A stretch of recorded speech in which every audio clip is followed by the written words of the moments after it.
I think I would really like to write a book that looks at what it is to carefully smash the patriarchy, as Carol Gilligan puts it, which is to say, not to fuck the patriarchy, not to topple it, but to undo it.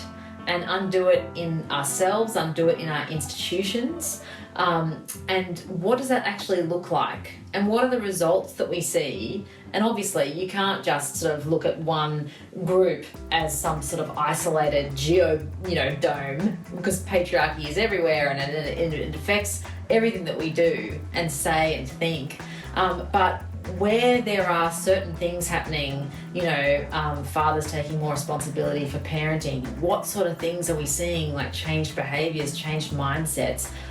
What do we see when particular leaders, like obviously Jacinda Ardern comes to mind straight off the top of my head, who replaced GDP as a measure of a country's success with a well-being index, actually looking at how well individuals in that country are doing as opposed to how well the top 1% is doing.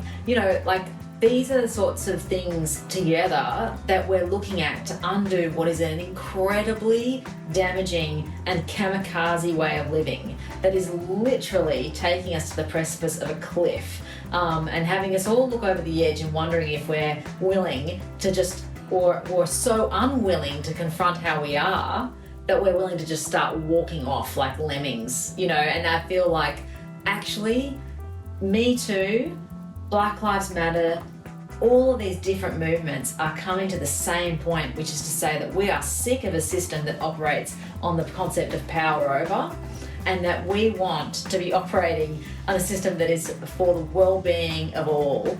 And yes, we live in a geopolitical world that is entirely run on that system, like China, Russia, totalitarian governments, left, right and centre. But what does it look like if we just park that for a moment and look at our local communities and where we live? What can we do to change our circumstances? And I just think that there's a lot.